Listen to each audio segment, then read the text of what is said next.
Nilinaw ni Naga City Mayor Leni Robredo na walang halong politika at trabaho lang ang naganap na pagbisita ni Pangulong Ferdinand R. Marcos Jr. sa syudad kasunod ng pag-anunsyo ng presidential bid ni Vice President Sara Duterte. Ang buong detalye sa report ni Connie Kalipay ng Philippine News Agency.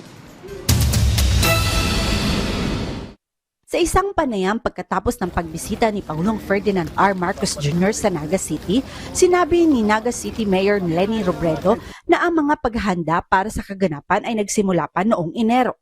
Alam naman natin na since January, pinaghahandaan na tong visit na to. In fact, binabacktrack ko as early as January 26, bumaba na dito si Yusek Kalima to start the coordination meeting. So even before itong mga political talks began, nakaplano na talaga siya. Sinabi pa ng alkalde na ang orihinal na plano ay magsagawa ng isang formal na kaganapan, ngunit pagkatapos dumating ang mga kagamitan mula sa Department of Public Works and Highways, nagpasya na agad na simulan ang mga gawain. So hindi na siya launch.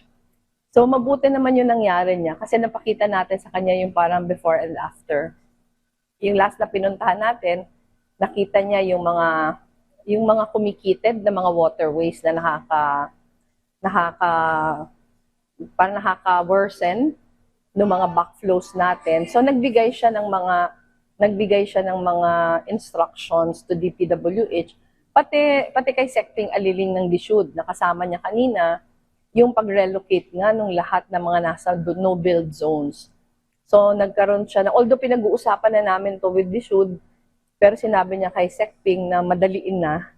Ang pagbisita ng Pangulo ay nakatulong sa kanila na matugunan ang pinakamalaking problema nila sa lungsod na hindi nila kayang lutasin ng mag-isa. Ibinahagi rin ni Robredo na napag-usapan nila ang paglalagay ng mga diversion canal para hindi mapuno ang mga daluyan ng tubig. Aniya, ang budget para sa proyekto ay nasa DPWH dahil ang lungsod ay walang kakayang ipatupad ito ng mag-isa.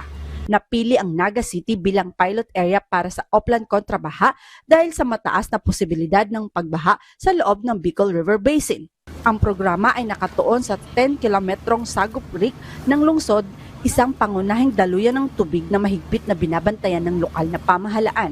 Ang kanal ng Sapa ay dumadaloy sa 5 barangay, partikular na ang Del Rosario, Concepcion Grande, Concepcion Pequeña, Triangulo at Tabuco. Ipinatupad din ang OKB sa Metro Manila, Cebu at Bacolod habang ang parehong proyekto ay ilulunsad din sa Laguna, Iloilo City at Cagayan de Oro. Mula rito sa Naga City para sa Integrated State Media, Connie Kalipay ng Philippine News Agency.